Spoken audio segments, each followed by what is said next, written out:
વિદ્યાર્થી મિત્રો, આપણે ઘન અવસ્થાનું આજે લેક્ચર નંબર 16 આવેલા છીએ અને આ લેક્ચરમાં આપણે ઘન પદાર્થના ચુંબકીય ગુણની વાત કરીશું.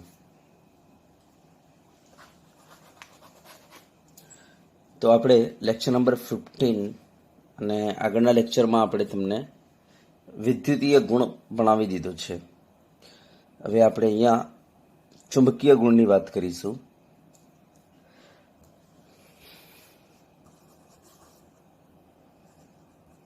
ચુંબકીય ગુણ જેને આપણે કહીશું મેગ્નેટિક પ્રોપર્ટી. Magnetic properties. હવે ધ્યાન આપજો, કોઈ પણ ઘન પદાર્થ, કોઈ પણ સ્ફટિક શાનો બનેલો છે? તો આપણને ખબર છે ઘટક કણોનો બનેલો છે. આ ઘટક કણ પરમાણુ, અણુ કે આયન હોઈ શકે, આ આપણને ખબર છે. હવે આ ઘટક કણ જે છે એમાં શું હોય છે? તો આપણને ખબર છે વીજભારિત કણો હોય છે, જેમ કે ઇલેક્ટ્રોન. બરાબર, ઘટક કણોમાં શું હોય છે? વીજભારિત કણ હોય છે, જેમ કે ઇલેક્ટ્રોન. દાખલા તરીકે આપણે પરમાણુની વાત કરીએ તો પરમાણુમાં કેન્દ્ર અને એની આસપાસ ઇલેક્ટ્રોન આ રીતના મૂવ કરતા હોય છે. બરાબર, ઇલેક્ટ્રોન આ રીતના ફરતા હોય છે. હવે ઇલેક્ટ્રોન જે છે બે પ્રકારની ગતિ કરતા હોય છે અહીંયા. એક પોતાની કક્ષામાં અને એક પોતાની અક્ષ પર. બરાબર, પોતાની અક્ષ પર અને પોતાની કક્ષામાં. પોતાની કક્ષામાં એને આપણે કહીએ છીએ કક્ષકીય ગતિ અને પોતાની અક્ષ પર જેને આપણે કહીએ છીએ અક્ષીય ગતિ. એટલે સેમ સૂર્યની આસપાસ જે પૃથ્વી ચક્કર મારે છે, જે પૃથ્વી ફરે છે, એ પૃથ્વી પણ બે પ્રકારની ગતિ કરતી હોય છે, આપણને ખબર છે. એક પોતાની કક્ષામાં અને પોતાની અક્ષ પર. બરાબર, પોતાની કક્ષામાં ફરે છે જેના કારણે વર્ષ બદલાય છે અને પોતાની અક્ષ પર ફરે છે જેના કારણે શું થાય છે? રાત દિવસ થાય છે. બરાબર, સેમ લાઈક પૃથ્વીની જેમ આ જે ઇલેક્ટ્રોન છે એ પણ બે પ્રકારની ગતિ કરતો હોય છે. એક પોતાની કક્ષામાં અને બીજું પોતાની અક્ષ પર. બરાબર, હા, બસ ફરક એટલો છે કે પૃથ્વી ઉપર કોઈ ચાર્જ નથી, જ્યારે અહીંયા આપણી પાસે આ જે કણ છે ઇલેક્ટ્રોન, એના ઉપર ચાર્જ છે. બરાબર, હા. હવે ધ્યાન આપજો, કોઈ પણ વીજભારિત કણ જ્યારે ગતિ કરતો હોય ત્યારે શું ઉત્પન્ન કરે છે? વિદ્યુત ક્ષેત્ર ઉત્પન્ન કરે છે. વિદ્યુત ક્ષેત્ર ઉત્પન્ન કરે છે. બરાબર, યસ. માટે યાદ રાખજો કે તમારા પરમાણુમાં, મીન્સ તમારા ઘટક કણોમાં જેટલા પણ ઇલેક્ટ્રોન મોજૂદ છે દરેક વિદ્યુત ક્ષેત્ર ઉત્પન્ન કરશે, કારણ કે ફરી રહેલો છે એટલા માટે. તેનો મતલબ એવો થયો કે દરેક ઇલેક્ટ્રોન જે છે એક નાના ચુંબક તરીકે વર્તશે. હા, અને બીજી વસ્તુ બરાબર ધ્યાનથી જોજો કે એની જે આ કક્ષકીય ગતિ છે ને એના કારણે જે ચુંબકીય ક્ષેત્ર ઉત્પન્ન થાય છે બહુ ઓછું થાય છે. માટે આપણે કક્ષકીય ગતિની અત્યારે વાત નહીં કરીએ. બહુ ઓછું થાય છે ચુંબકીય ક્ષેત્ર ઉત્પન્ન. હા, મેન ચુંબકીય ક્ષેત્ર કઈ ગતિના કારણે ઉત્પન્ન થાય છે? અક્ષીય ગતિના કારણે. પોતાની અક્ષ પર જે મુવમેન્ટ કરે છે ને એના કારણે. તો આમ આપણે કહી શકીએ કે ઘટક કણમાં રહેલ દરેક ઇલેક્ટ્રોન એક નાના ચુંબક તરીકે વર્તશે. હા, હવે જો તમારી કક્ષકમાં આ રીતના યુગ્મિત ઇલેક્ટ્રોન આવેલા હોય, ખબર છે ને, આપણને ખબર છે કક્ષકમાં વધુમાં વધુ આપણે 2 ઇલેક્ટ્રોન ભરી શકીએ. જો કક્ષકમાં યુગ્મિત ઇલેક્ટ્રોન આવેલા હોય તો તમને ખબર છે એક ઇલેક્ટ્રોનની ભ્રમણની દિશા ઘડિયાળના કાંટાની દિશામાં હશે, તો બીજા ઇલેક્ટ્રોનની ભ્રમણની દિશા ઘડિયાળના કાંટાથી વિરુદ્ધ દિશામાં હોય છે, એ આપણને ખબર છે. તેનો મતલબ એ થયો કે એક ઇલેક્ટ્રોન, ધ્યાન આપજો, એક ઇલેક્ટ્રોન જો આમ ફરતો હશે તો એની પેરમાં રહેલો બીજો ઇલેક્ટ્રોન એનાથી વિરુદ્ધ ડાયરેક્શનમાં ફરતો હશે. તો હવે ધ્યાન આપજો, અહીંયા આમ જે ફરી રહેલો છે એ ઇલેક્ટ્રોન જો ચુંબકીય ક્ષેત્ર આ ડાયરેક્શનમાં ઉત્પન્ન કરશે તો ધ્યાન આપજો એનો આ રીતના NS થતો હશે, તો બીજો ઇલેક્ટ્રોન, ધ્યાન આપજો, એનાથી વિરુદ્ધ દિશામાં ફરતો ઇલેક્ટ્રોન જે છે એનું ચુંબકીય ક્ષેત્ર એનાથી વિરુદ્ધ દિશામાં ઉત્પન્ન થાય. બરાબર, ધ્યાન આપજો. ઓકે, યસ, તો બંનેની ભ્રમણની દિશા અલગ હોવાને કારણે આપણને ખબર છે એક કક્ષકમાં રહેલા બે ઇલેક્ટ્રોનના ભ્રમણની દિશા અલગ હોય છે, જેના કારણે એક ઇલેક્ટ્રોન ચુંબકીય ક્ષેત્ર જો આ ડાયરેક્શનમાં ઉત્પન્ન કરતો હશે તો બીજો ઇલેક્ટ્રોન ચુંબકીય ક્ષેત્ર એનાથી વિરુદ્ધ ડાયરેક્શનમાં ઉત્પન્ન કરે. માટે આપણે કહીશું કે જો તમારી કક્ષકમાં યુગ્મિત ઇલેક્ટ્રોન હશે તો આપણને નેટ ચુંબકીય ક્ષેત્ર નહીં મળે. જે નેટ મળશે એ શું હશે? આપણો ઝીરો હશે, કારણ કે બંનેનું ચુંબકીય ક્ષેત્ર વિરુદ્ધ દિશામાં હશે. આનું એનએસ દાખલા તરીકે આ દિશામાં છે, આનું એનએસ આ દિશામાં થઈ જશે, જેના કારણે નેટ ચુંબકીય ક્ષેત્ર શું થઈ જશે? ઝીરો થઈ જશે. તો ધ્યાન આપજો, ચુંબકીય ક્ષેત્ર માત્ર કોના કારણે મળશે? અયુગ્મિત ઇલેક્ટ્રોનના કારણે જ મળશે, યુગ્મિત ઇલેક્ટ્રોનના કારણે નહીં મળે. બરાબર? યસ. હા, તો હવે ધ્યાન આપો કે અહીંયા માત્ર અયુગ્મિત ઇલેક્ટ્રોનના કારણે જ ચુંબકીય ક્ષેત્ર મળશે. હવે આ ચુંબકીય ક્ષેત્રને મારે માપવું છે. જેમ કે મારે આજે તમારી સામે કાગળ મૂકેલો છે, આ કાગળની લંબાઈ માપવી છે. ધ્યાન આપજો, મીન્સ આ કાગળને માપવું છે તો આપણે લંબાઈ ભૌતિક રાશિનો ઉપયોગ કરીએ છીએ. સેમ એ રીતના જો ચુંબકીય ક્ષેત્રને માપવું હશે તેના માટે આપણે કંઈક નવી ભૌતિક રાશિનો ઉપયોગ કરવો પડશે, અને એ ભૌતિક રાશિનું નામ છે ચુંબકીય ચાક માત્રા. તો જો ચુંબકીય ક્ષેત્રને આપણે માપવું હશે તો કઈ ભૌતિક રાશિનો ઉપયોગ કરીશું? આપણે ચુંબકીય ચાક માત્રા ભૌતિક રાશિનો ઉપયોગ કરીશું, જેને આપણે મ્યુ વડે દર્શાવીશું. અને આ સદિશ રાશિ છે. ધ્યાન આપજો, આ કઈ રાશિ છે? સદિશ રાશિ છે. હવે જો અક્ષીય ગતિના કારણે, ઇલેક્ટ્રોનની અક્ષીય ગતિના કારણે જે ચુંબકીય ક્ષેત્ર ઉત્પન્ન થાય છે, બરાબર, એ ચુંબકીય ક્ષેત્રને આપણે કેલ્ક્યુલેશન કરીને કાઢી શકીએ. તો એ કેટલું ચુંબકીય ક્ષેત્ર ઉત્પન્ન થશે? તો આપણે કહીશું કઈ ગતિને કારણે? અક્ષીય ગતિને કારણે, હો ને? તો આપણે આ સૂત્રથી કાઢી શકીએ.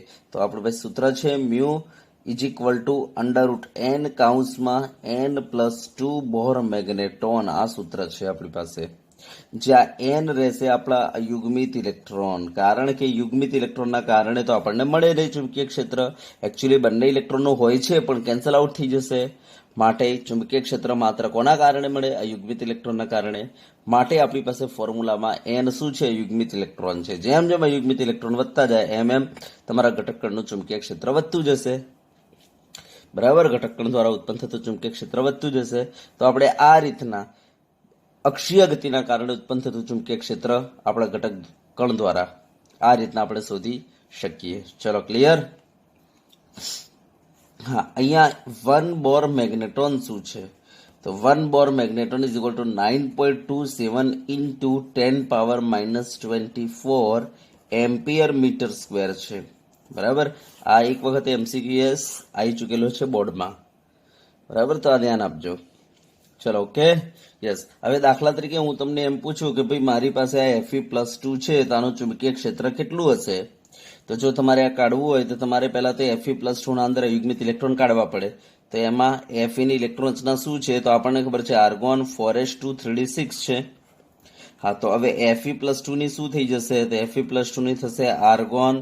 બરાબર? હવે બે ઇલેક્ટ્રોન કાઢવાના છે તો ધ્યાન આપજો, ઇલેક્ટ્રોન ક્યાંથી નીકળે? તો આ ત્રીજો કોષ છે એના ચોથો કોષ છે, હંમેશા બાહ્યતમ કોષમાંથી, એટલે ચોથામાંથી. 4s0 અને 3d6. તો આપણે કહીશું D6 છે. તો D6 માં કેટલા ઇલેક્ટ્રોન? તો કાઢી લો 1 2 3 4 ને 5. આમ ડી જે છે 5 કક્ષકોની બનેલી છે. હવે એમાં 6 ઇલેક્ટ્રોન ભરવાના છે. 1 2 3 4 5 અને આ 6. તો મને બતાવો યુગ્મિત ઇલેક્ટ્રોન કેટલા આયા? સાહેબ, યુગ્મિત ઇલેક્ટ્રોન 4 આયા. તો n બરાબર 4. તો એક કામ કરો, હવે n બરાબર 4 મૂકી દો આના અંદર આપણા ફોર્મ્યુલામાં. Mu is equal to √n કૌંસમાં n+2 બોર મેગ્નેટોન હતા એમાં.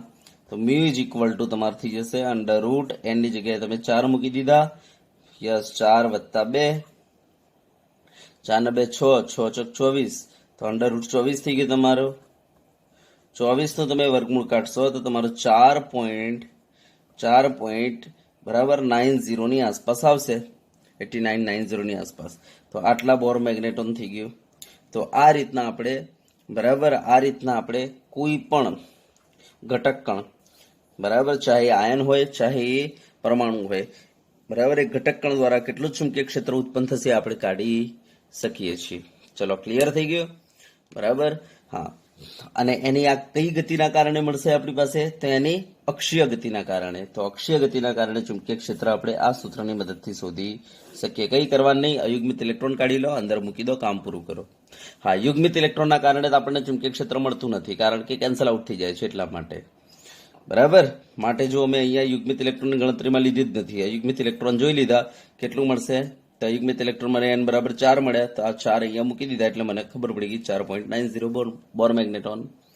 તો આ થઈ ગયું આપણું એક પ્રસ્તાવના થઈ ગયું ચુંબકીય ગુણ ઉપર. ફરીથી એક વખતે ધ્યાન આપજો કે તમારો સ્ફટિક શાનો બનેલો છે? તો નાના નાના ઘટક કણોનો બનેલો છે. આ ઘટક કણમાં વીજભારિત કણ હોય છે, જેમ કે ઇલેક્ટ્રોન હોય છે. હવે આ ઇલેક્ટ્રોન જે છે બે પ્રકારની ગતિ કરતા હોય છે, કક્ષકીય અને અક્ષીય ગતિ.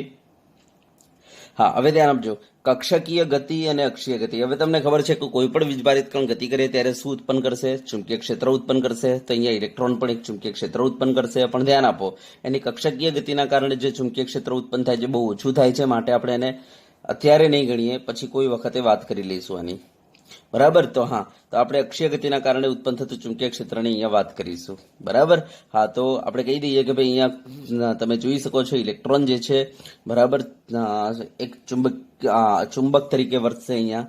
બરાબર, કારણ કે ચુંબકીય ક્ષેત્ર ઉત્પન્ન કરશે દરેક ઇલેક્ટ્રોન, તો દરેક ઇલેક્ટ્રોન એક નાના નાના ચુંબક તરીકે વર્તશે, હે ને? હા, પણ ધ્યાન એ આપવાનું છે કે જો તમારી કક્ષકમાં યુગ્મિત ઇલેક્ટ્રોન હોય તો ભલે બંને ઇલેક્ટ્રોન ચુંબક તરીકે વર્તે છે, પણ બંનેની વિરુદ્ધ દિશા હોવાને કારણે, બંનેના ભ્રમણની વિરુદ્ધ દિશા હોવાને કારણે, બંને દ્વારા ઉત્પન્ન થતું ચુંબકીય ક્ષેત્ર એકબીજાથી વિરુદ્ધ હોવાને કારણે શું થઈ જશે? નેટ 0 થઈ જશે. માટે યાદ રાખો, યુગ્મિત ઇલેક્ટ્રોનના કારણે આપણને ચુંબકીય ક્ષેત્ર મળે નહીં. માત્ર ચુંબકીય ક્ષેત્ર કોના કારણે મળશે? અયુગ્મિત ઇલેક્ટ્રોનના કારણે. અને એમની કઈ ગતિના કારણે? અક્ષીય ગતિના કારણે. એમના કક્ષકીય ગતિના કારણે બહુ ઓછું મળે છે, એટલે આપણે ગણનામાં લીધું નથી અત્યારે. તો અક્ષીય ગતિના કારણે મળશે આપણને ચુંબકીય ક્ષેત્ર. હા, હવે ધ્યાન આપવાનું છે કે અહીંયા આપણે એ જોઈશું કે એની અક્ષીય ગતિના કારણે આપણને ચુંબકીય ક્ષેત્ર મળે છે, હે ને? એની અક્ષીય ગતિના કારણે ચુંબકીય ક્ષેત્ર મળે છે. ઓકે, તો હવે આ ચુંબકીય ક્ષેત્રને જો આપણે માપવું હોય તો આપણે કોનો ઉપયોગ કરીશું? તો માપવા માટે આપણે ચુંબકીય ચાકમાત્ર ભૌતિક રાશિનો ઉપયોગ કરીશું, જે સદિશ છે. બરાબર, જે સદિશ છે. ચુંબકીય ચાકમાત્ર ભૌતિક રાશિનો ઉપયોગ કરીશું, જે સદિશ છે. બરાબર. હા, હવે કોઈ પણ ઘટક કણમાં મોજૂદ ઇલેક્ટ્રોનની અક્ષીય ગતિને કારણે જે ચુંબકીય ક્ષેત્ર ઉત્પન્ન થાય છે એ શોધવા માટેનું આપણી પાસે સૂત્ર છે, mu is equal two √n(n+2) બોર મેગ્નેટોન. જે n શું છે આપણી પાસે? યુગ્મિત ઇલેક્ટ્રોન છે, અને એક બોર મેગ્નેટોનની કિંમત આટલી થાય છે. ચલો, ઓકે, ડન. ખબર પડી ગઈ અહીંયા? હા, હવે ચુંબકીય ગુણના આધારે હું પદાર્થનું વર્ગીકરણ કરવા જઈ રહેલો છું. જે રીતના વિદ્યુતીય ગુણના આધારે પદાર્થને આપણે 4 ભાગમાં ડિવાઈડ કર્યું હતું, યાદ કરો, વીજ અવાહક, વીજ અર્ધવાહક, વીજ સુવાહક અને અતિ સુવાહક. એ રીતના ચુંબકીય ગુણના આધારે પણ હું પદાર્થને વર્ગીકરણ કરી શકું. બરાબર. હા, તો જો ચુંબકીય ગુણના આધારે આપણે પદાર્થને 5 ભાગમાં વર્ગીકરણ કરી શકીએ. બરાબર, 5 ભાગમાં આપણે વર્ગીકરણ કરી શકીએ. ધ્યાન આપજો, જો તમારા ઘટક કણમાં ધ્યાન આપજો, જો તમારા ઘટક કણના અંદર અયુગ્મિત ઇલેક્ટ્રોન આવેલા હોય, જેમ કે આ યુગ્મિત ઇલેક્ટ્રોન આવેલા છે, તો એવા પદાર્થને આજથી કહીશું આપણે અનુચુંબકીય પદાર્થો. અને જો એક પણ અયુગ્મિત ઇલેક્ટ્રોન આવેલો ન હોય તો એવા પદાર્થને આપણે કહીશું પ્રતિચુંબકીય પદાર્થો. સમજી ગયા? તો બે વર્ગીકરણ તો તમને ખબર જ છે, ઓલરેડી 11માં તમે ભણેલા છો, અનુચુંબકીય અને પ્રતિચુંબકીય. અનુચુંબકીય કોને કહેવાય? જો તમારા પદાર્થમાં ઘટક કણોના અંદર યુગ્મિત ઇલેક્ટ્રોન આવેલા હોય તો અનુચુંબકીય, અને જો બધા ઇલેક્ટ્રોન યુગ્મિત હોય તો પ્રતિચુંબકીય. ચલો, બરાબર. હા, હજુ પણ આપણી પાસે બીજા 3 કેટેગરી છે જે આપણે અહીંયા ડિટેલથી મળવાની છે. એક છે ફેરોમેગ્નેટિક, બીજું એન્ટી ફેરોમેગ્નેટિક અને ફેરીમેગ્નેટિક. તો એમ કરીને આપણે ચુંબકીય ગુણના આધારે પદાર્થને ટોટલ 5 ભાગમાં આપણે વર્ગીકરણ કરી શકીએ. તો ચલો, હું અહીંયા લખું છું અને એક એક કરીને તમને સમજાવી દઉં છું, ઉદાહરણ લઈશ ને. બરાબર, ઉદાહરણ સાથે. અને ઉદાહરણ વેરી વેરી મોસ્ટ આઈએમપી છે.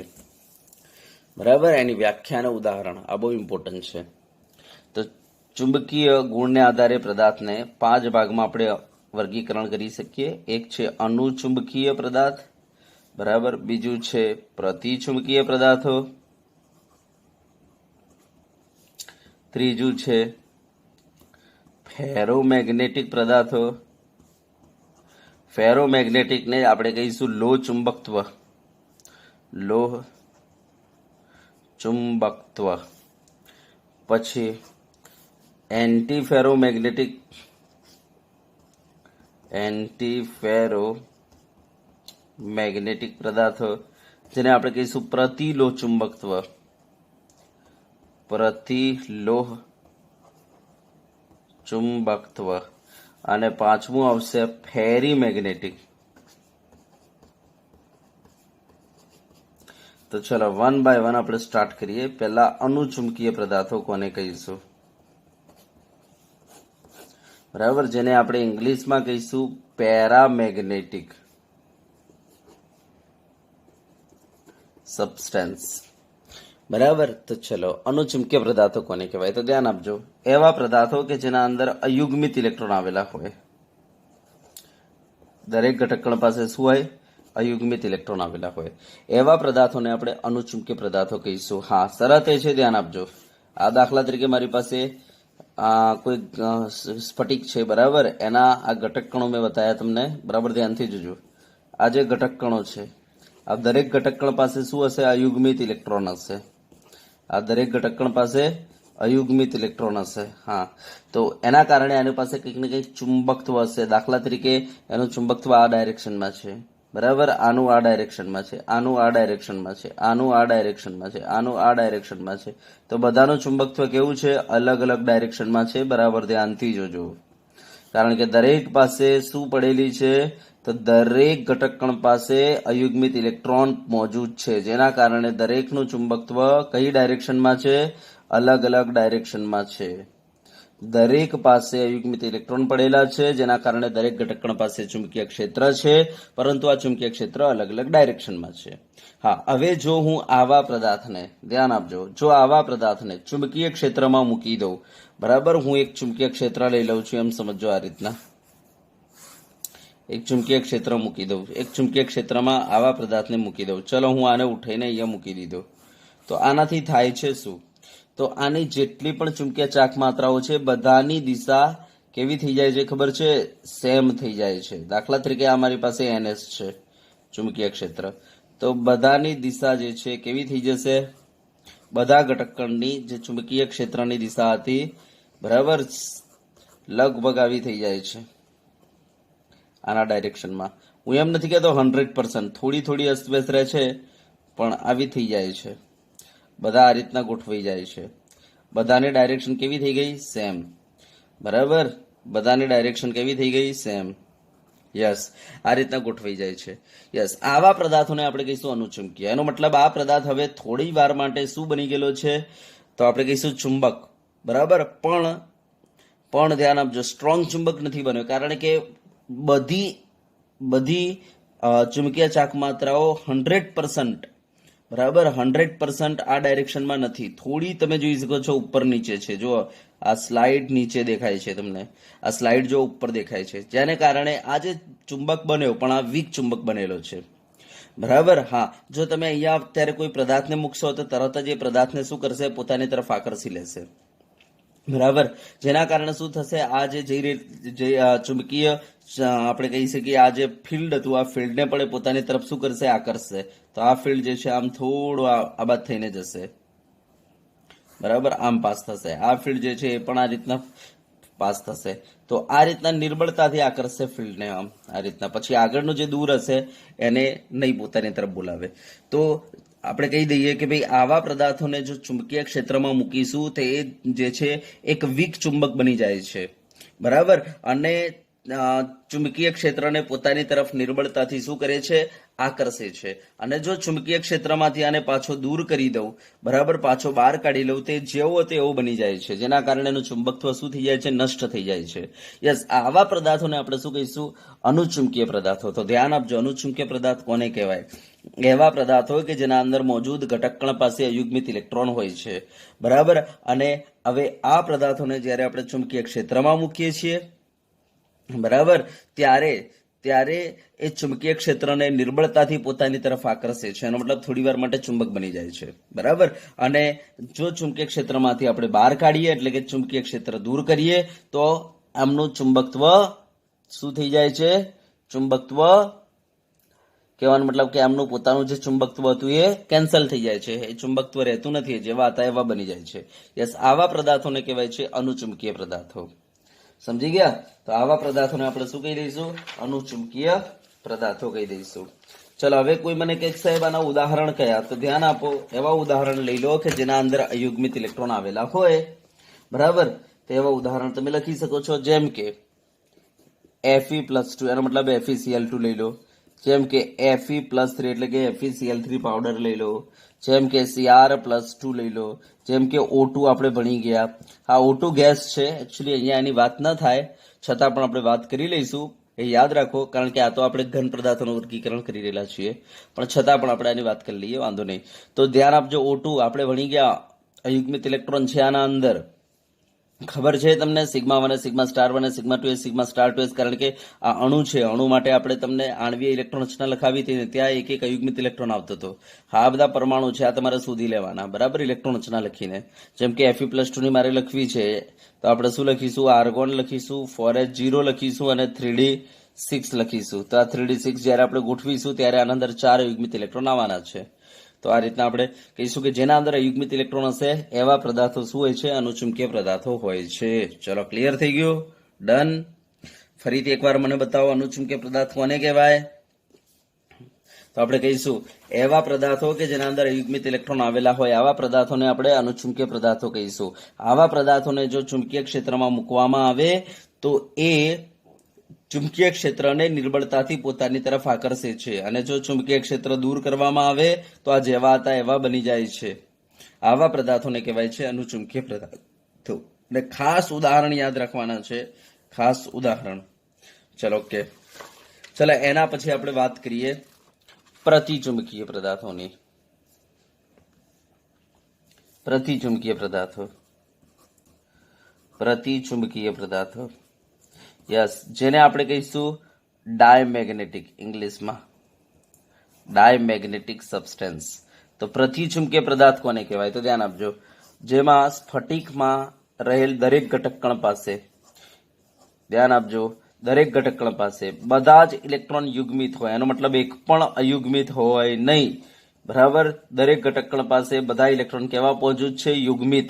જેના કારણે આની પાસે કોઈ ચુંબકત્વ નહીં હોય, આની પાસે કોઈ ચુંબકત્વ નહીં, કોઈ ચુંબકત્વ નહીં, કોઈ ચુંબકત્વ નહીં, કોઈ ચુંબકત્વ નહીં, કોઈ ચુંબકત્વ નહીં, કોઈ ચુંબકત્વ નહીં, કોઈ ચુંબકત્વ નહીં, કોઈ ચુંબકત્વ નહીં, કોઈ ચુંબકત્વ નહીં, કોઈ ચુંબકત્વ નહીં, કોઈ ચુંબકત્વ નહીં.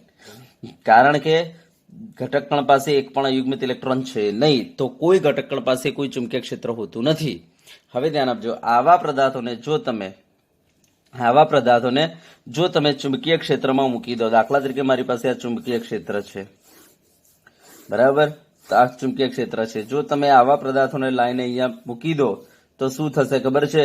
આ ચુંબકીય ક્ષેત્રને પોતાના અંદરથી પસાર નહીં થવા દે. કેમ? કારણ કે એમની પાસે કોઈ ચુંબકત્વ છે જ નહીં ને. તો આ જે ચુંબકીય ક્ષેત્ર હતું એ આમ થઈને પસાર થશે. હવે આ જે હતું એ આનાથી દૂર થઈને પસાર થશે. સમજ્યા વાત ને? યસ. તો આપણે કહી દઈએ કે આવા પદાર્થો ચુંબકીય ક્ષેત્રને શું કરે છે? અપાકર્ષે છે. યસ, આવા પદાર્થોને કહીશું પ્રતિચુંબકીય પદાર્થો. તો ફરીથી એકવાર ધ્યાન આપજો, પ્રતિચુંબકીય પદાર્થ કોને કહેવાય? તો જે આપણે કહીશું કે સ્ફટિકમાં રહેલા દરેક ઘટક કણ પાસે જો આપણે કહીશું યુગ્મિત ઇલેક્ટ્રોન આવેલા હોય, દરેક ઘટક કણ પાસે યુગ્મિત ઇલેક્ટ્રોન આવેલા હોય, તો તેવા પદાર્થોને બરાબર પ્રતિચુંબકીય પદાર્થો કહેવામાં આવે છે. આવા પદાર્થોને જો ચુંબકીય ક્ષેત્રમાં મૂકવામાં આવે તો તે ચુંબકીય ક્ષેત્રને નિર્બળતાથી શું કરે છે? અપાકર્ષે છે. એનો મતલબ કે પોતાના અંદરથી પસાર થવા દેતા નથી, નિર્બળતાથી અપાકર્ષે છે. આનો મતલબ એવું થાય છે. યસ, આવા પદાર્થોને કહેવાય છે પ્રતિચુંબકીય. ઉદાહરણ કયા છે? ખાસ ઉદાહરણ કયા છે?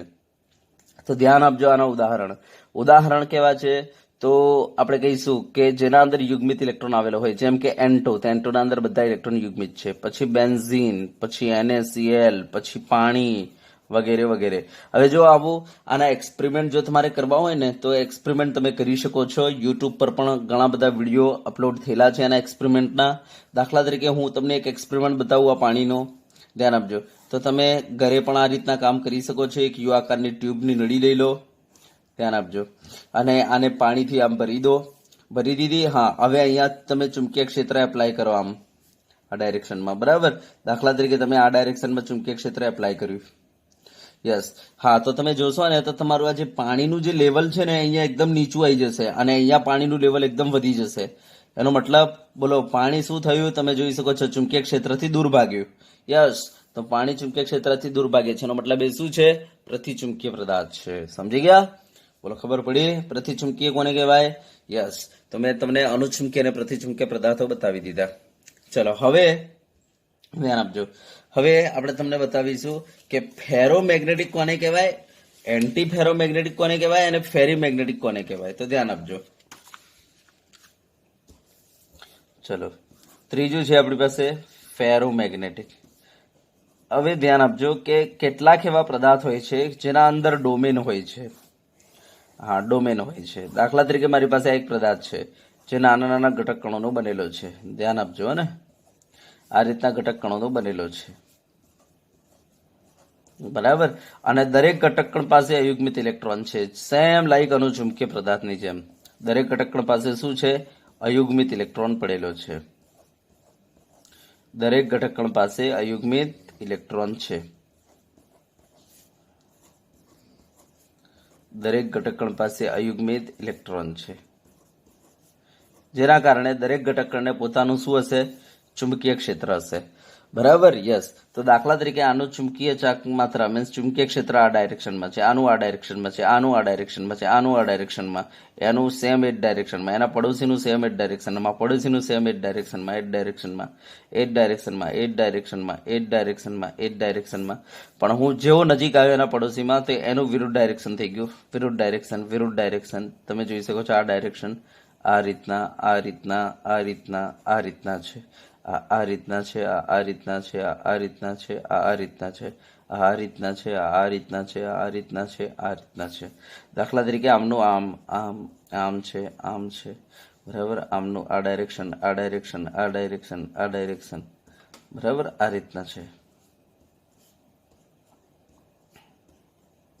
દાખલા તરીકે આમનું આ ડાયરેક્શન છે, આ ડાયરેક્શન, આ ડાયરેક્શન, આ રીતના તમને જોવા મળે છે. તો જો તમે જોઈ શકો છો કે દરેક ઘટક કણ પાસે યુગ્મિત ઇલેક્ટ્રોન છે, પરંતુ તમે જોઈ શકો છો કે આમાં શું છે? તો તમને એક ગ્રુપ જોવા મળે છે કે ભાઈ આમનું બધાનું સેમ ડાયરેક્શન, આમનું સેમ ડાયરેક્શન, આમનું સેમ ડાયરેક્શન અને આમનું સેમ ડાયરેક્શન. તો કેટલાક આવા સ્ફટિકમય પદાર્થ હોય છે કે જેના અંદર દરેક ઘટક કણ પાસે અયુગ્મિત ઇલેક્ટ્રોન મોજૂદ હોય છે. દરેક ઘટક કણ પાસે શું મોજૂદ હોય છે? અયુગ્મિત ઇલેક્ટ્રોન. પરંતુ એ સ્ફટિકમય પદાર્થના અંદર તમને કેટલાક એરિયા જોવા મળશે કે એ એરિયામાં રહેલા દરેક ઘટક કણનું ચુંબકીય ક્ષેત્ર પોતાનું એક જ ડાયરેક્શનમાં હોય છે. આવા એરિયા જોવા મળશે તમને. આમ કહીએ તો એ ચાલે કે આવા જિલ્લાઓ જોવા મળે છે, હે ને? આવા જિલ્લાઓ જોવા મળે છે કે ભાઈ જેમના ચુંબકીય ક્ષેત્રો સેમ ડાયરેક્શનમાં છે. જોઈ લો, આ બધાના આ ડાયરેક્શન, આ એનાથી અલગ જ ડાયરેક્શન, આ એનાથી અલગ ડાયરેક્શન, આ એનાથી અલગ. તો આવા એરિયા જોવા મળે છે કેટલાક પદાર્થોમાં. યસ, આ જે એરિયા છે, બરાબર, આ એરિયાને કહેવાય છે ડોમેન. તો આના અંદર તમે જોઈ શકો છો તમને 4 ટાઈપની ડોમેન જોવા મળે છે. હવે ધ્યાન આપજો, એક ડોમેન જે છે ને એ કેટલી મોટી હોય છે ધ્યાન આપજો. અને એક ડોમેનની જો આપણે વાત કરીએ તો એક ડોમેનમાં 10⁻11 આવા આયનો આવેલા હોય છે અને એની સાઈઝ હોય છે 1 mm ઘન. એક ડોમેનની સાઈઝ કેટલી છે? 1 mm ઘનની સાઈઝ છે. હવે ધ્યાન આપજો કે આવા ડોમેન ધરાવતા પદાર્થોને, બરાબર, આમનું કંઈક ને કંઈક આ રીતના ચુંબકીય ક્ષેત્ર હશે, આમનું આ ડાયરેક્શનમાં કંઈક ને કંઈક આખા ગ્રુપનું ચુંબકીય ક્ષેત્ર હશે, આમનું આ ડાયરેક્શનમાં હશે, આમનું આ ડાયરેક્શનમાં હશે.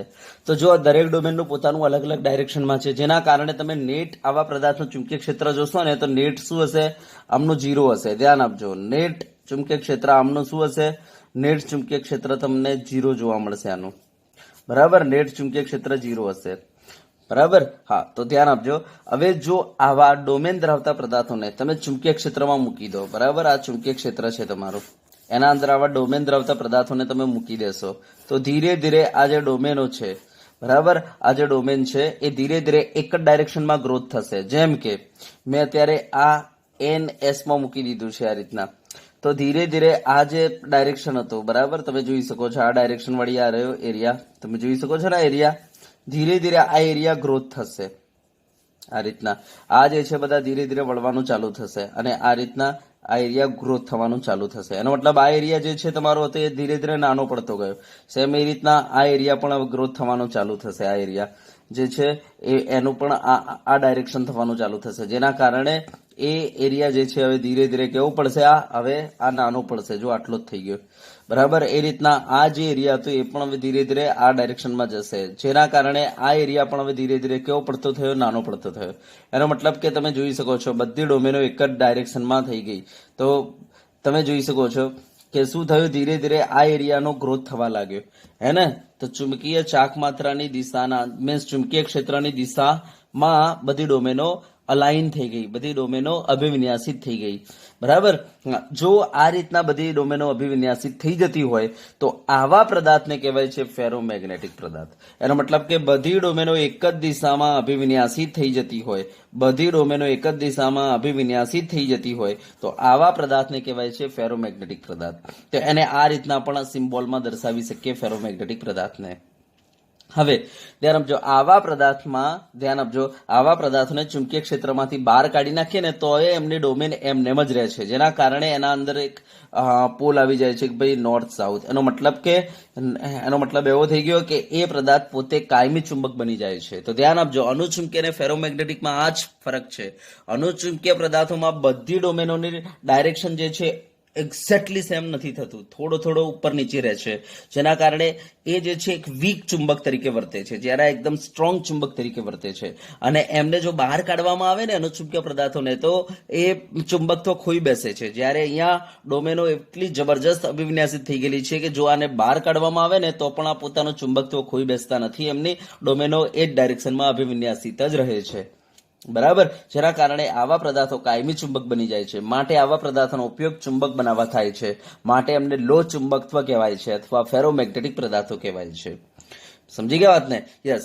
હા, જો આપણે ધ્યાન આપજો, જો આપણે આને આ જે તમારું મેગ્નેટ બની ગયેલું છે, જો હું આને ગરમ કરું ને પાછું તો શું થશે, અંદરના ઘટક કણો ધીરે ધીરે વાઇબ્રેટ થવા લાગશે. આ રીતના મસ્ત ગોઠવાયેલા છે પણ વાઇબ્રેટ થવા લાગશે, જેના કારણે ધીરે ધીરે અસ્તવ્યસ્ત ગુટ થઈ જશે અને એનું ચુંબકત્વ કેવું થઈ જશે, નાશ થઈ જશે, બરાબર.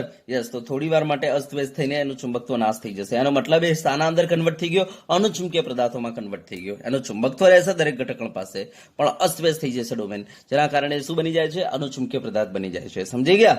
યસ. તો આ ધ્યાન આપજો. હા, બરાબર. યસ. હવે ઉદાહરણ કયા છે આપણી પાસે? ચલો ઉદાહરણ કયા છે આના? તો ઉદાહરણ કયા છે? વેરી મોસ્ટ આઈએમપી, ફેકો ની ગેડોલિનિયમ અને CrO2, બરાબર. આ 4 ઉદાહરણ આપણે યાદ કરી લઈશું. ફેકોની, ગેડોલિનિયમ અને CrO2. ચલો ઓકે. ચલો હવે આપણે તમને એન્ટી ફેરોમેગ્નેટિક પદાર્થો વિશે વાત કરીએ. એન્ટી ફેરોમેગ્નેટિક કોને કહીશું? એન્ટી ફેરોમેગ્નેટિક, જેને આપણે પ્રતિલો ચુંબકત્વ પદાર્થ કહીશું. હા, હવે ધ્યાન આપજો, આમાં શું થાય છે કે જે ડોમેન ધરાવતા પદાર્થો હતા ને, આપણે આ ડોમેન ધરાવતા પદાર્થો, બરાબર ધ્યાનથી જોજો. યસ, આ રહ્યું. યસ. આવા પદાર્થને જો આપણે ચુંબકીય ક્ષેત્રમાં મૂકીએ, બરાબર, મેં ચુંબકીય ક્ષેત્રમાં મૂકી દીધું ડોમેન ધરાવતા પદાર્થોને, અને જો બધી ડોમેન એકબીજાથી વિરુદ્ધ ગ્રોથ થઈ જાય, એકબીજાથી વિરુદ્ધ ગ્રોથ થઈ જાય, એકબીજાથી વિરુદ્ધ અભિવિન્યાસિત થઈ જાય બધી ડોમેનો, બરાબર, સમાન સંખ્યામાં, એક ઉપર ગઈ બીજી નીચે આવી, બરાબર. યસ. એક ઉપર તો એક નીચે, આ રીતના અલગ અલગ ડાયરેક્શનમાં જો અભિવિન્યાસિત થઈ જાય સમાન સંખ્યામાં, તો આવા પદાર્થને આપણે શું કહીશું? એન્ટી ફેરોમેગ્નેટિક પદાર્થો કહીશું. તો આ ડોમેન ધરાવતા પદાર્થોને જો ચુંબકીય ક્ષેત્રમાં મૂકવામાં આવે અને બધી ડોમેન એકબીજાથી વિરુદ્ધ ગ્રોથ થઈ જાય, અથવા એવું કહી શકીએ એકબીજાથી વિરુદ્ધ સમાન સંખ્યામાં એકબીજાથી વિરુદ્ધ અભિવિન્યાસિત થઈ જાય. જેમ કે જો તમે જોઈ શકો છો આ ડાયરેક્શનમાં 1, 2 અને 3 છે, તેનાથી ઓપોઝિટ ડાયરેક્શનમાં 1, 2 અને 3 છે. તો આવા પદાર્થોને એન્ટી ફેરોમેગ્નેટિક પદાર્થો કહીશું. તો હવે આના દ્વારા જે ચુંબકીય ક્ષેત્ર ઉત્પન્ન થાય છે એ આના દ્વારા જે ચુંબકીય ક્ષેત્ર ઉત્પન્ન થાય છે એના દ્વારા કેન્સલ આઉટ થઈ જાય છે, જેના કારણે આવા પદાર્થો પાસે કોઈ ચુંબકત્વ રહેતું નથી. સમજી ગયા? બરાબર. યસ. તો આવા પદાર્થો જે છે પ્રતિચુંબકીય પદાર્થો જેવા વર્તે છે. આપણે ભણી ગયા આગળ પ્રતિચુંબકીય. યસ. હા, પ્રતિચુંબકીય તો બનતા નથી પણ પ્રતિચુંબકીય પદાર્થોની જેમ વર્તે છે આવા પદાર્થો. યસ. હવે ઉદાહરણ કયા છે આમાં? ધ્યાન આપજો. ઉદાહરણ કયા છે આના? ઉદાહરણ કયા છે આના? તો ઉદાહરણમાં છે આપણી પાસે MnO, MnO2, બરાબર. Very very most time pay ઉદાહરણ છે. હા, આવા પદાર્થોને પણ જો આપણે ગરમ કરીએ ને તો એક તાપમાન પછી એમની જે ડોમેન, જે અંદરના ડોમેનના અંદર જે ઘટક કણો હતા, બરાબર, યસ, એમના એ વાઇબ્રેટ થવાને કારણે શું થઈ જશે? એ અસ્તવ્યસ્ત ગોઠવાઈ જશે, બરાબર. અને અસ્તવ્યસ્ત ગોઠવાઈ જાય, આજુબાજુના પડોશીના ઘટક કણોની ચુંબકીય ક્ષેત્ર જો અસ્તવ્યસ્ત ગોઠવાઈ જાય તેવા પદાર્થને આપણે શું કહીએ છીએ? અનુચુંબકીય પદાર્થ કહીએ છીએ. આ પણ અનુચુંબકીય પદાર્થ બની જશે. તો પેલો ફેરોમેગ્નેટિક પણ અનુચુંબકીય પદાર્થ બની જશે, એન્ટી ફેરોમેગ્નેટિક પણ, બરાબર, ઊંચા તાપમાને ગરમ કરવાથી અનુચુંબકીય પદાર્થ બની જાય છે. ચલો, એના પછી આપણે વાત કરીએ ફેરીમેગ્નેટિક કોને કહેવાય? બરાબર, ફેરીમેગ્નેટિક. તો ધ્યાન આપજો, આ ડોમેન ધરાવતા પદાર્થને જો આપણે ચુંબકીય ક્ષેત્રમાં મૂકી દઈએ, ડોમેન ધરાવતા પદાર્થને જો ચુંબકીય ક્ષેત્રમાં મૂકી દઈએ, હે ને, અને જો બધી ડોમેનો, બરાબર, અસમાન સંખ્યામાં એકબીજાથી વિરુદ્ધ ગ્રોથ થાય, અસમાન સંખ્યામાં એકબીજાથી વિરુદ્ધ ગ્રોથ થાય, એનો મતલબ અસમાન સંખ્યામાં એકબીજાથી વિરુદ્ધ અભિવિન્યાસિત થાય. દાખલા તરીકે આ રીતના 3 ડોમેન આ રીતના છે, બરાબર, 4 ડોમેન આમ છે. તો જો એકબીજાથી વિરુદ્ધ અભિવિન્યાસિત થઈ ગઈ છે, યસ, પણ અસમાન સંખ્યામાં 3 ઉપર છે તો 4 નીચે છે, જેના કારણે આના દ્વારા આનું કેન્સલ, આના દ્વારા આ કેન્સલ, આના દ્વારા આ કેન્સલ, પણ આના કારણે તમને મળશે ચુંબકીય ક્ષેત્ર. આના કારણે તમને ચુંબકીય ક્ષેત્ર મળશે, બરાબર. હા, પણ તમને ખબર છે ફેરોમેગ્નેટિક કરતા આ ચુંબકીય ક્ષેત્ર કેવું આવશે? કારણ કે એકના કારણે છે, જેના કારણે ઓછું આવશે. ફેરોમેગ્નેટિક પદાર્થોમાં તો બધાના કારણે મળતું હતું, અહીંયા ખાલી એકના કારણે મળી રહ્યું છે, કારણ કે બાકીના બધાના કારણે તો કેન્સલ આઉટ થઈ ગયેલું છે. તો આના અંદર આપણને જે ચુંબકીય ક્ષેત્ર મળશે ફેરોમેગ્નેટિક કરતા બહુ ઓછું મળશે. માટે તો આનું નામ જ રાખ્યું છે ફેરી, એટલે કે લેડીઝ, હે ને, યસ, કારણ કે ઓછું મળે છે ને એટલા માટે. તો આનું નામ જ શું છે? ફેરી મેગ્નેટિક પદાર્થ. સમજી ગયા ને? હા, તો કહેવાનો મતલબ કે આ લેડીઝ જેવું છે, ફેરી મેગ્નેટિક છે, કારણ કે બહુ ઓછું મળે છે ને, માટે એનું નામ જ ફેરી રાખ્યું છે, ફેરી મેગ્નેટિક પદાર્થ. ચલો, ઓકે, ડન. ચલો, ખબર પડી ગઈ ને આ? હા, તો હવે આ પદાર્થને પણ જો આપણે ગરમ કરીએ ને તો એના જે ઘટક કણો છે એ વાઇબ્રેટ થશે. વાઇબ્રેટ થવાને કારણે શું થઈ જશે? અસ્તવ્યસ્ત એમની ચુંબકીય ચાક માત્રાઓ ગોઠવાઈ જશે, બરાબર. હા, ને આવી અસ્તવ્યસ્ત ગોઠવાઈ જાય છે ખરી દરેક ઘટક કણ પાસે ચુંબકીય ક્ષેત્ર, પણ અસ્તવ્યસ્ત ગોઠવાઈ ગયું, એનો મતલબ કે આવા પદાર્થને આપણે શું કહીશું? અનુચુંબકીય પદાર્થ. સમજી ગયા ને? ચલો, ક્લિયર થઈ ગયું? યસ. તો આને પણ આપણે ઊંચા તાપમાને ગરમ કરીએ તો અનુચુંબકીય બની જાય છે. અને આનું ચુંબકીય ક્ષેત્ર જે છે ફેરોમેગ્નેટિક કરતા કેવું હશે? ઓછું હશે, બરાબર. ચલો, ઓકે, ડન. યસ. હવે ઉદાહરણ કયા છે આપણી પાસે આના? ખાસ ધ્યાન આપજો. અને ઉદાહરણ, 2 ઉદાહરણ છે. એક છે Fe3O4, જેને આપણે કહીશું મેગ્નેટાઇટ, બરાબર, જેને આપણે શું કહીશું? મેગ્નેટાઇટ. ધ્યાન આપજો, મેગ્નેટાઇટ. અને બીજું ઉદાહરણ છે આપણી પાસે, આમાંથી એક Fe કાઢી લો તો કેટલા વધ્યા? Fe2O4 વધ્યો. યસ, એક Fe કાઢી લીધો. જો એક Fe કાઢી લો તો ઉપર તમારે -2 ચાર્જ મૂકવો પડે, તો આને કહેવાય ફેરાઇટ. તો આપણી પાસે આવા 2 ઉદાહરણ છે, એક મેગ્નેટાઇટ અને બીજો ફેરાઇટ. હવે જો આ -2 ચાર્જને તમારે હટાવવો હોય ને તો તમે સોડિયમ મૂકી શકો. દાખલા તરીકે સોડિયમ મૂકવા હોય તો 2 સોડિયમ મૂકવા પડે, Fe2O4. તો આ રીતના આને કહેવાય સોડિયમ ફેરાઇટ. દાખલા તરીકે Mg મૂકવા છે તો Mg એક જ મુકાય, કારણ કે Mg ઉપર +2 ચાર્જ છે, તો Mg Fe2O4. આને કહેવાય મેગ્નેશિયમ ફેરાઇટ, બરાબર. દાખલા તરીકે ઝિંક મૂકવો છે તો ઝિંક એક જ મુકાય, કારણ કે ઝિંક ઉપર +2 ચાર્જ છે, તો Zn Fe2O4. આને કહેવાય ઝિંક ફેરાઇટ. તો આ બધા એક્ઝામ્પલ છે આપણી પાસે ફેરાઇટના. તો 2 એક્ઝામ્પલ છે, મેગ્નેટાઇટ અને ફેરાઇટ. ચલો, ક્લિયર? આ પદાર્થો શું છે? ફેરીમેગ્નેટિક જેવો ગુણ ધરાવતા હોય છે. હવે એક વસ્તુ અહીંયા નોંધ કરીને મૂકી દો કે તમે જોઈ શકો છો અનુચુંબકીય, તમે જોઈ શકો છો કે ફેરોમેગ્નેટિક હોય યા એન્ટી ફેરોમેગ્નેટિક હોય યા તો ફેરીમેગ્નેટિક, તમે ઊંચા તાપમાને ગરમ કરશો ને તો એ ધીરે ધીરે સ્થાનાંતર કન્વર્ટ થઈ જશે અનુચુંબકીય પદાર્થોમાં. તો જે તાપમાને તે અનુચુંબકીય પદાર્થમાં જાય છે, જે તાપમાને અનુચુંબકીય પદાર્થમાં જાય છે એ તાપમાનને કહેવાય છે ક્યુરી તાપમાન, ક્યુરી ટેમ્પરેચર. તો આપણને ક્યુરી ટેમ્પરેચર કોઈ પૂછે તો ધ્યાન આપજો.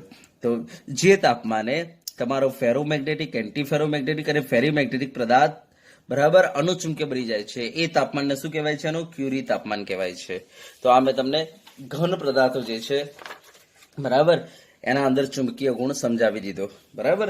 હા, હવે નોંધમાં એક બીજી વસ્તુ લખીને મૂકવાની છે કે કેટલાક ઓક્સાઇડ, સંક્રાંતિ તત્વોના ઓક્સાઇડ, બરાબર, યસ, એમના ચુંબકીય ગુણની આપણે જો વાત કરી લઈએ, એમના ચુંબકીય ગુણની જો આપણે વાત કરીએ તો ધ્યાન આપજો, અહીંયા નોંધી લેવાનું છે કે કયા એવા સંક્રાંતીય તત્વના ઓક્સાઇડ છે જે અનુચુંબકીય ગુણ ધરાવે છે, કયા એવા પ્રતિચુંબકીય ગુણ ધરાવે છે, કયા એવા ફેરોમેગ્નેટિક છે, કયા એવા ફેરીમેગ્નેટિક છે, કયા એવા એન્ટી ફેરોમેગ્નેટિક છે. તો આને નોંધીને તમારે એક જગ્યાએ મૂકી દેવાનું છે એમસીક્યુએસ માટે.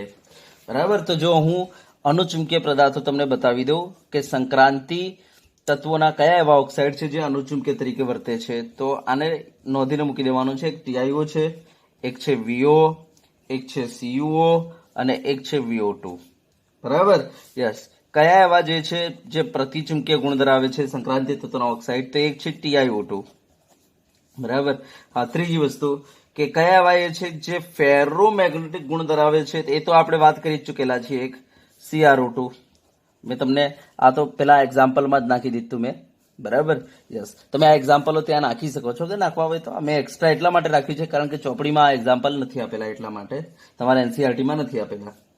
અને બીજું એન્ટી ફેરોમેગ્નેટિકમાં કયા, તો આ તો આપેલા છે અંદર, જો MnO આપેલો છે, પછી MnO2. આ સંક્રાંતિ તત્વના ઓક્સાઇડ થઈ ગયા. હા, આ સિવાય બીજા કયા છે આપણી પાસે, તો એક છે Mn2O3.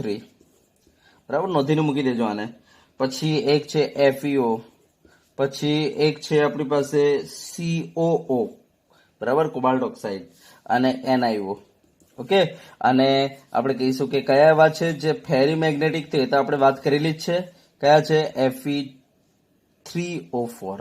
બરાબર. તો Fe3O4 જેને કહેવાય છે મેગ્નેટાઇટ. તો આ જે છે સંક્રાંતિ તત્વના ઓક્સાઇડ છે જે જેના ચુંબકીય ગુણ તમારે નોંધીને મૂકી દેવાના છે. બરાબર. તો આ એક્સ્ટ્રા ઉદાહરણ છે, નોંધ કરીને મૂકી દેવાની, કે જેને નીટ યા જેઈ આપી છે આ એક્સ્ટ્રા ઉદાહરણ વાંચી લે. બોર્ડ માટે આ વાંચવાની જરૂર નથી. બોર્ડ માટે ત્યાં જે મેં ઉદાહરણ આપેલા છે એટલા જ વાંચી લો. બરાબર. મેં અનુચુંબકીયના અંદર કયા ઉદાહરણ આપેલા છે? Fe+2, Fe+3 આપેલો છે. પછી પ્રતિચુંબકીયના અંદર મેં NaCl આપેલો છે, બેન્ઝીન આપેલો છે, પાણી આપેલું છે. ઓકે. પછી મેં તમને ફેરોમેગ્નેટિકના અંદર ઉદાહરણ આપેલા છે ફેકોની, ગેડોલિનિયમ, CrO2, FeCO, નિકલ, GD અને CrO2. પછી એ રીતના મેં તમને એન્ટી ફેરોમેગ્નેટિકના અંદર ઉદાહરણ આપેલું છે MnO અને MnO2. અને મેં તમને ફેરીમેગ્નેટિકના બે ઉદાહરણ આપેલા છે Fe3O4 અને Fe2O4-2. તો બસ આટલા ઉદાહરણ યાદ કરીને જશો તો પણ ચાલી જશે. બરાબર. તો ઉદાહરણમાંથી એમસીક્યુએસ આવવાના ઘણા ચાન્સ છે. બરાબર. ધ્યાનથી આને વાંચી લો, યાદ કરી લો. ચલો, ક્લિયર થઈ ગયું. તો આપણે અહીંયા ચુંબકીય ગુણ આપણા ઘન પદાર્થોનો પૂરો થાય છે. ચલો, ઓકે.